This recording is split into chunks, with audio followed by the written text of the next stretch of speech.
Burn the tape. Just burn it. And while you're at it, the current roster as constructed,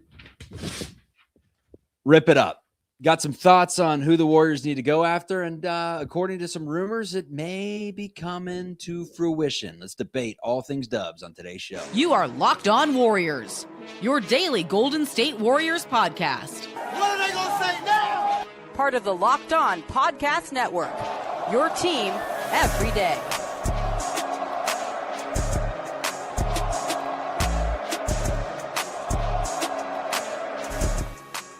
What's the good word, everyone? Welcome to the Locked On Warriors, part of the Locked On Podcast Network, your team every day. Now the number one sports podcast network out there. Thank you for making us atop the mountain. Matt Kolsky joins the program today. My name's Charlie Walter. We both worked at 95.7 together in the Bay Area, and I cover the team for CBS News Bay Area on television. You can catch this show wherever you get your audio podcasts. It's a great way to follow along. Also on YouTube, we go live typically 5-10 minutes after the buzzer sounds. And man, we probably could have gone live with about 6 minutes to go in the fourth. Honestly, it was kind of stunning to me that Curry, Butler, and some of those dudes were running out there down 20 with 6 minutes left. But hey, to each their own. Here's kind of where the game flipped. Dubs were down 12 in the third. They went on a 10-0 run in 70 seconds where you got a post three, you got a Jimmy bucket, you got a D'Anthony Melton bucket, you got a Jimmy steal and a Steph three.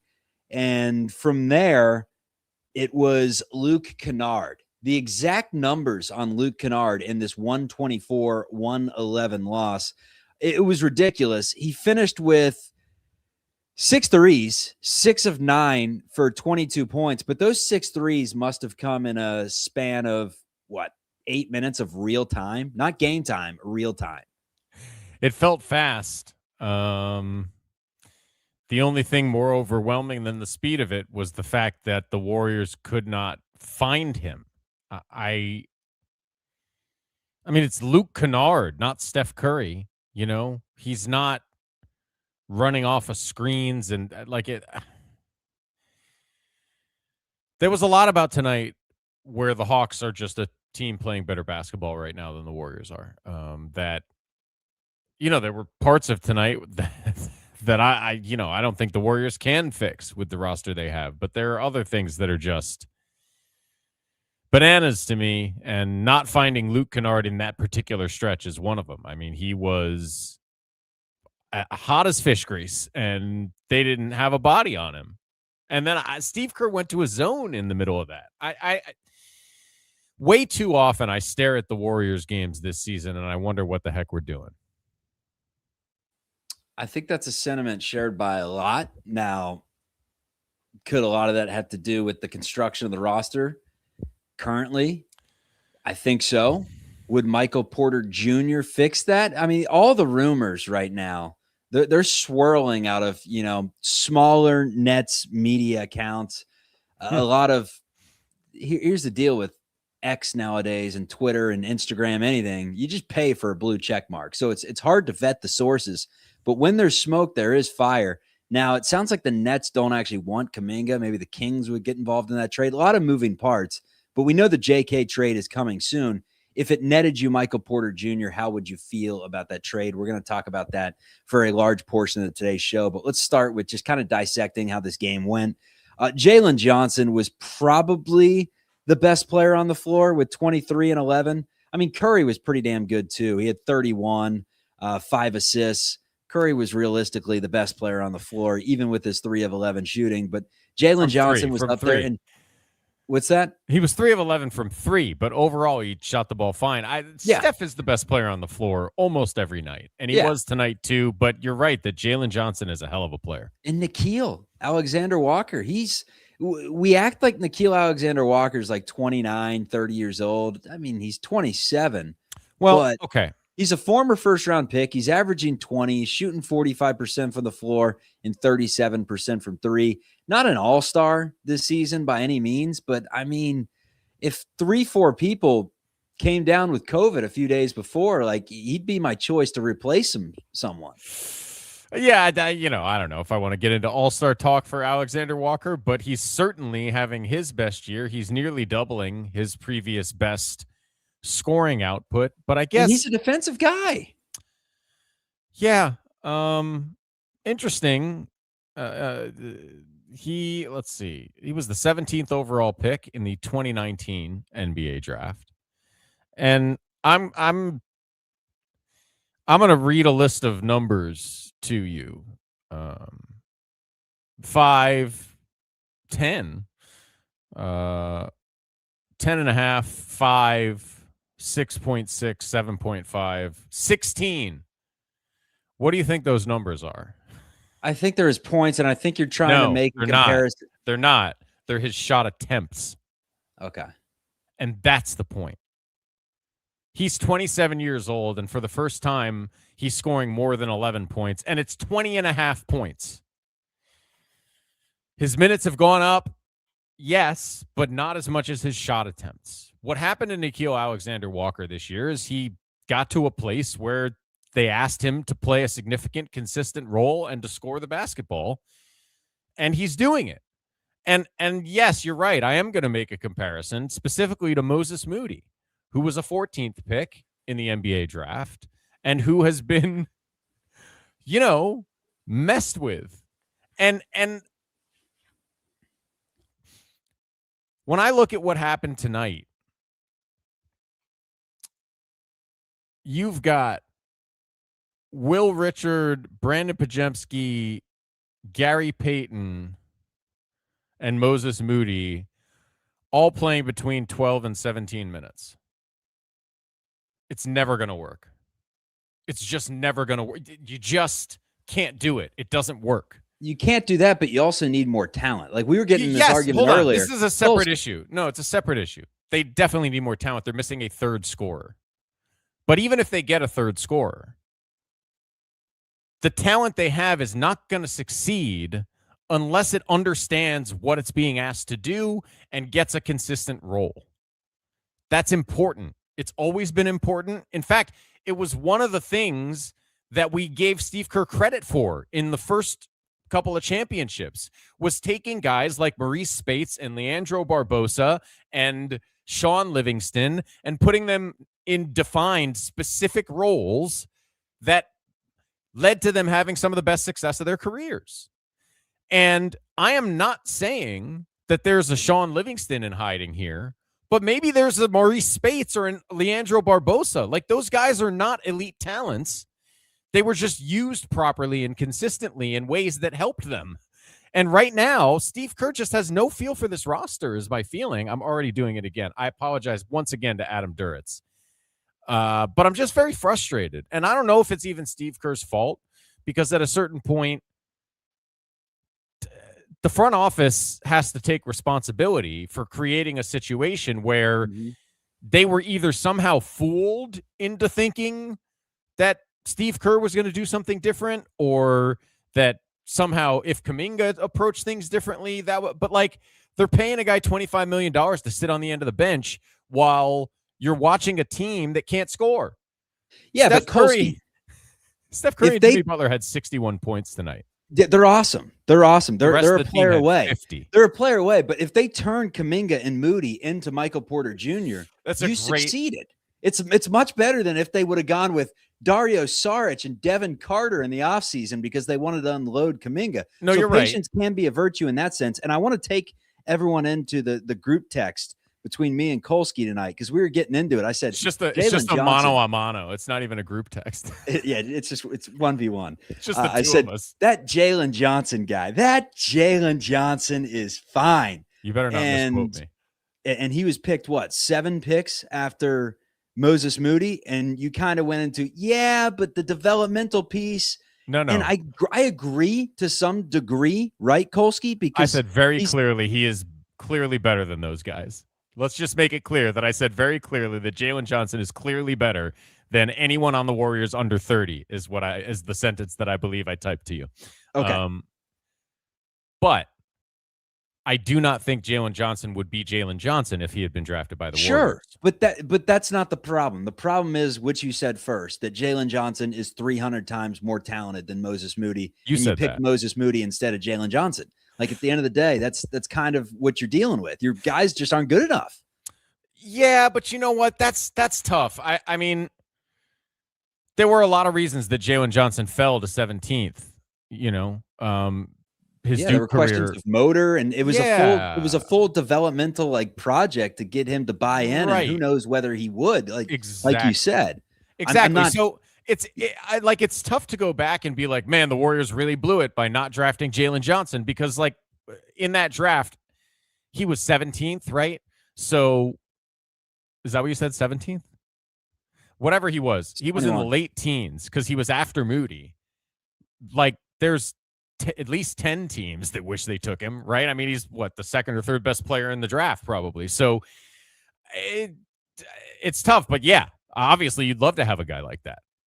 He has had a chance to really develop and to make mistakes on the floor, and that has led to a player who's an obvious all-star right now. And a player who is in fact so good that the Hawks had to say, we just got to get Trae Young's ass out of here. Whatever we get in return, who cares? But this is Jalen Johnson's team now, and we can't have this little guy getting in the way.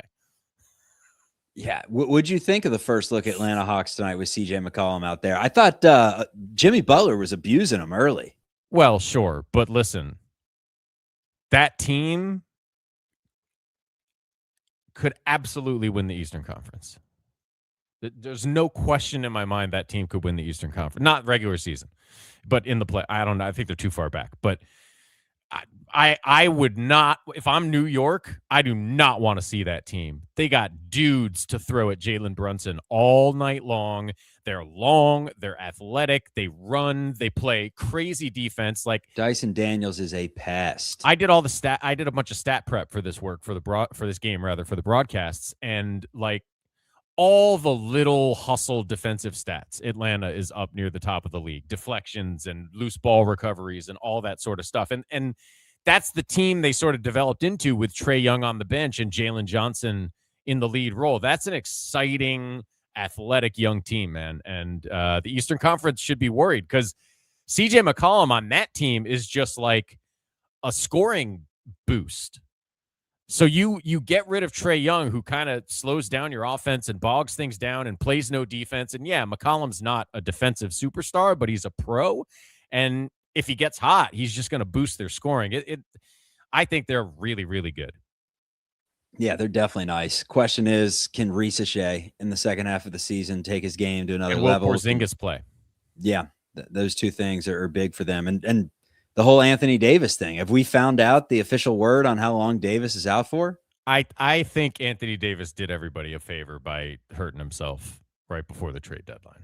Probably did the Warriors a favor because we're down to just a couple of names, and one of those names that a lot of people like is Trey Murphy, and he's not going to be on the table, it sounds like, per all reports. Like so it brings up one name that we are circling, and Joe Lacob just had his 70th birthday party. He had a big smile on his face. Maybe he knows something. There's talks of all but a done deal surrounding a very good player on the Brooklyn Nets that I think is going to be an all-star. Could an all-star be heading to the Bay Area? We're going to debate that coming up on Locked on Dubs. Who can stop Steph Curry? Hopefully we'll never find out.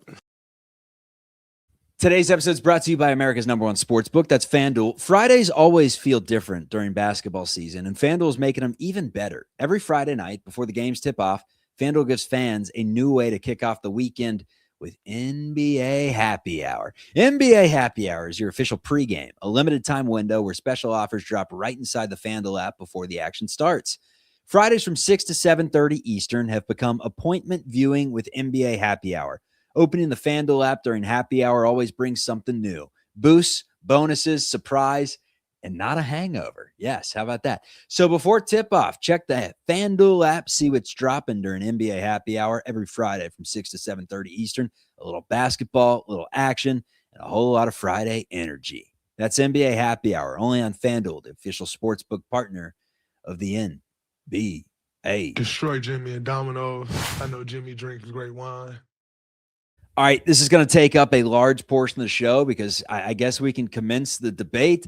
There have been some talks in our comments. There have been some talks on social media. There have been some talks from just fans of basketball in general that Michael Porter is not the dude that the Warriors should look elsewhere. Trey Murphy, other names around the league have been brought up. Even Anthony Davis was brought up at points.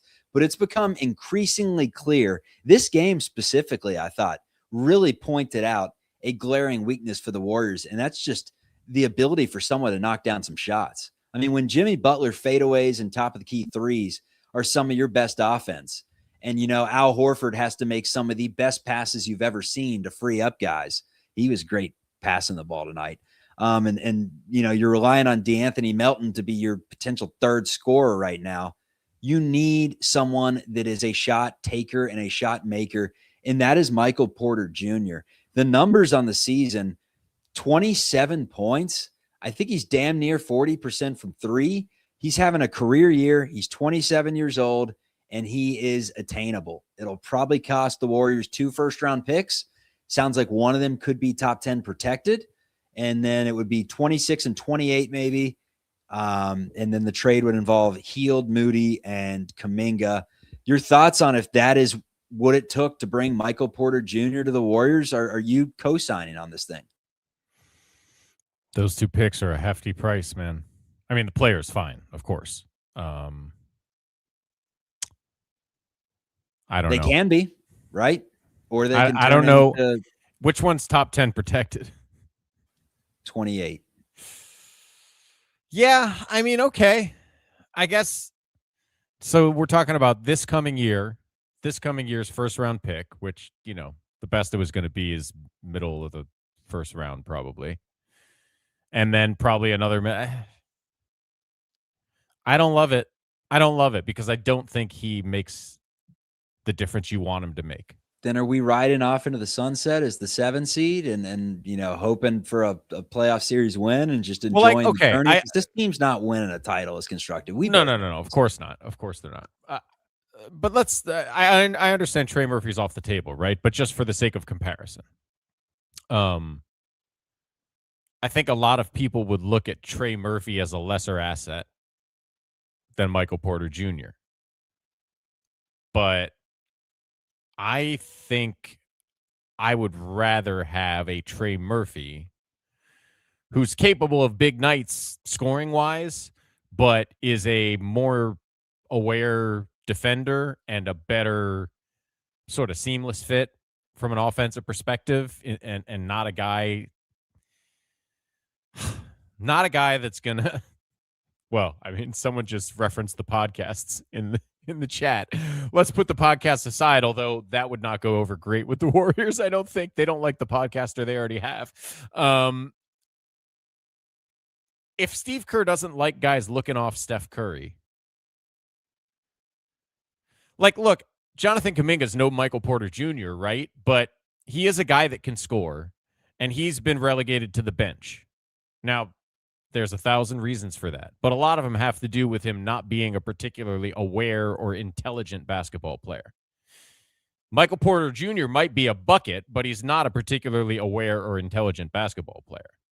He is historically a better rebounder than Kuminga, so he's got that edge on him. But Kuminga rebounded it great this year, and this is the year that Steve Kerr decided to DNP him. Are they good enough, though? Are the Warriors close enough to contention to where they bring in someone that's flawed but can put the ball in the basket in an elite clip and make it work? I understand why you'd consider it, but there's a lot to worry about there. The dream guy for me remains Lauri Markkanen. I still think that could be made to work. I'd agree. I would trade Draymond if that was what was required, but I think you could probably cobble it together without that, especially if other teams become involved.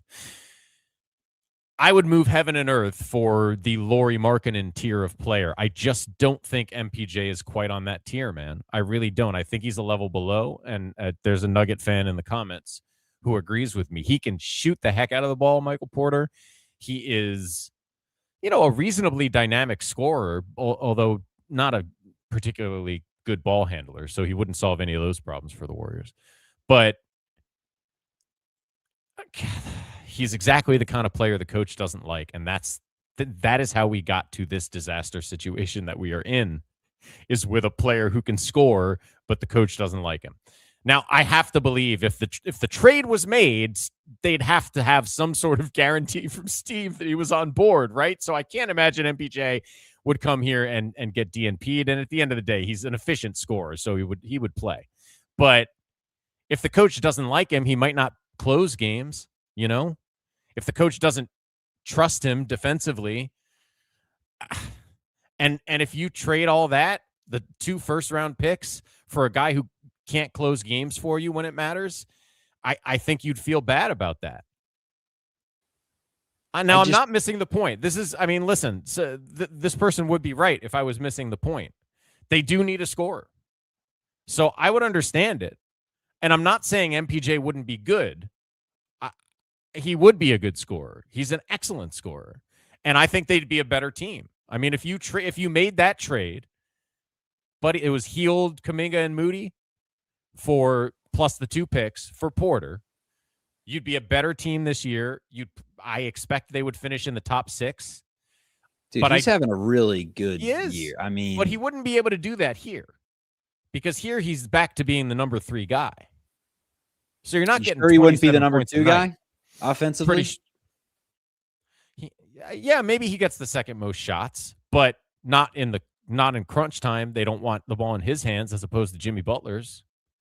They don't want the ball in his hands as opposed to Steph's at any point in the game. I mean, I think what we're seeing from Denver this year is how damn good Jamal Murray is. You know, so he was just basically the 3rd guy behind 2 all-stars that orchestrate that offense. Yeah. And I mean, if you try the big 3 offensively with Jimmy's gravity down low, basically, and him getting into the paint, and then they would score like hell. MPJ at the end of shot clocks instead of Moody at the top of the key or Butler at the top of the key with 4 seconds left. Like, you're looking at a way more dynamic offense. I agree with you on the picks. The question is, what else do you do? If it's not Michael Porter Jr. and if Danny Ainge hangs up the phone, or if Danny Ainge comes back, because remember last year the reports were 3 first-round picks. So you're already saying 2 is a little sketchy. No. For Markkanen, I would trade the 3. You think he's that much better than MPJ? Well, it's not just that he's better. It's that he solves their problems better. You can play him at center. You can play him at the 4. You can play him at the 3 if you want to. And he's not only a knockdown shooter, but I would say like a more dynamic overall scorer than Michael Porter Jr. Less of a gunner. Less of a heat check guy, but just, man, plus he's not an elite defender by any means, but he's a good defender, and they're about the same age, I want to say. Maybe Porter's a year or 2 younger. Someone made a good comment in the and they're about the same age. Yeah, I think Markkanen maybe 28. Someone made a good comment, though, that Michael Porter Jr. is just the sexy trophy, right? He's glam. You look at him in the highlights, you see him drop 32 or whatever on a bad team, and you say, we want that guy on our squad. But when it comes down to it, what do you need in championship level basketball games? You need guys that are going to get stops. You need guys that are going to be focused. You need guys that are going to make the right plays. Will he do that? I mean, he's done it on a championship team before, and frankly, correct me if I'm wrong, he had a pretty good postseason. He didn't really do those things on a championship team. He hit big shots. Well, that's what the Warriors need, right? I mean, rely on consistently. Jimmy. Well, yeah. Again, they'd be better. But how much better to give up 2 first-round picks, one of which, you know, I guess if it's top 10 protected, that's better, but it still has the chance to be a pretty good pick depending on what happens over the next few years. I mean, there's a lot of question marks right now. Here's a good question. Someone said, why would Brooklyn let MPJ, a young all-star, go for Kuminga? They don't even want Kuminga. They just want the picks because Michael Porter Jr. he's on a team right now that it doesn't matter how much Yeoman pops next year or Clowney, who's a nice young player, goes off. Like they're years away. There are teams that you look at like the Wizards and Atlanta and even New Orleans, you know, that have some pieces to where it's like maybe they're decent next year. Brooklyn's they're not even close. Man. No, they have like 6 rookies. Like their only problem right now is that Michael Porter and the coach are too good and they're not losing enough. That's Atlanta's position. So Michael Porter Jr. is not a part of their long-term future, but the real answer to the question of why would they trade him, because he is a trade asset for Kuminga, is what Chuck said. It's the picks, not Kuminga. Moody, maybe they throw in with the rest of their young guys that kind of look like they might have an NBA future. But Kuminga would probably go right back to the Kings for another first round pick. The people who say these things, like, I don't know what you want. If in contention means like they're as good as the Nuggets or the Thunder, then no, there's not. You're right. But we're living in reality, and they can be much better and give themselves a better shot to contend with those teams, because the best team in January doesn't always win the title. Like, that's not how it works. So because there's no player that's going to make the Warriors as good as the Thunder, should they not try? Should they just keep Kuminga sitting on the bench and just play out the season being mediocre because they're not going to be as good as the Thunder? Like, what's the point of saying that's where the wealth management, Kolsky, comes into play. That's where asset management comes into play. That's why I wouldn't give up the picks for Michael Porter Jr., is because at the end of the day, I don't think he makes you that much better. He makes you better, but I don't think he improves your chances of contending all that much. And so if it's going to cost 2 first-round picks, I got to go a level up from Michael Porter Jr. I'd rather give 3 first-round picks for that next level than 2 for Michael Porter Jr. Is there any other name out there that we have not been throwing around yet that you can feel maybe on the table? Like, what if you went to Memphis and said, hey, that's Santi Aldama guy, we like him, or, some of their dudes that may not be untouchable? Jaren Jackson Jr. would be somewhat interesting, although, also not a perfect player, but at least he's a big guy that can shoot and defend, and he can really defend. Yes, he has foul problems, but he can really defend. So that would be interesting. I don't know that he'll be available, but if the Grizzlies are tearing it down, John Morant does nothing for me. I don't know why the Warriors would have any interest in that. I don't see how him and Steph playing in the backcourt together, even if Ja is good. Wiggins, I'd love. And I think it's ironic and kind of a shame, but if they could trade Kuminga straight up for Wiggins, I'm positive they would. Of course. Yeah, I mean, if the Heat wanted Kuminga and you could get rid of just the 2026 first, I think that's a no-brainer, right? Yeah, sure. Yes, Andrew Wiggins, because again, that's adding Andrew Wiggins in exchange for nothing. Kuminga is whatever value he has around the league, he is nothing to the Warriors right now because he's not playing. So that is just adding Andrew Wiggins to your team. And we've already seen how that goes. It's pretty good. Yeah, no doubt about it. All right, let's tie a bow on talk from this loss to the Atlanta Hawks. Final score, the Warriors unfortunately get pelted in this one. We'll give you our players of the game, our plays of the game, and just kind of run through sequence by sequence. Then we need to get into the schedule coming up, because that's important. And the biggest thing is the schedule coming up on the trade market 6 days from now, 7 days from now, when the Warriors really start getting into talks, when Kuminga is trade eligible. That's straight ahead on Locked On Warriors. Forget that. We champs. Why are you starting with that question? We got 4 championships. All right, today's episode is brought to you by Gametime. During basketball season, there's nothing like being in the building. The energy, the crowd, that first big run that gets everyone on their feet. Fans want to be there for those moments, not stuck refreshing screens or guessing what tickets are really going to cost. That's where Gametime comes in. The Gametime app gives fans the advantage back. It makes it incredibly easy to score amazing tickets. It's fast, it's simple, and without the guesswork. Seeing the view from your seat before buying makes choosing tickets easy and confident. They don't have any surprise fees at checkout, so you know what you're going to pay. And sometimes the closer you get to kickoff, first pitch, tip-off, the cheaper tickets get. You got to love that. Whether it's an NBA game or another live event, everything is right there in one place. Take the guesswork out of buying tickets with Gametime. Download the Gametime app, create an account, use code LOCKEDONNBA. That's LOCKEDONNBA for $20 off your first purchase. Download the Gametime app today and get in on the action. All right, man. So few of the notes that I put down today was, I thought Al Horford played a pretty good game again. He was making some good passes, playing good defensively. Curry was hitting some absurd shots early. Jimmy Butler had a stretch there where he was wearing his headband like Wayne Chisholm. If you remember him from Tennessee back in the day, where he wore it on the top of his head, Yes. like it would slide off at any second. He was just abusing CJ McCollum at points. Unfortunately, that didn't stick around all game. Jalen Johnson is that dude. And really the other note that I wrote down is MPJ. He's the scorer. Let's go. But the question is, what is that 28 pick going to be worth? If it's top 10 protected, that helps you out a little bit. I mean, But, that's like insurance, right? Where if, God forbid, Steph Curry's not on the team in the 27-28 season and you're trash, you get to keep your pick. I don't know. It depends what that protection led to. Like, what does it revert to? That sort of thing. But it's just 2 first-round picks for Michael Porter Jr. is a lot. It's a lot. And I don't think you would have paid that to get him from the Nuggets based on what he was to them. No chance. And I don't think he's a different player. He's just a guy who's getting a lot more shots up. I think he's hitting a lot more shots at a better clip than he has at any other. I think he's confident, man. I think he's extremely confident right now. He's one of those guys that, honestly, the irony is like Kuminga.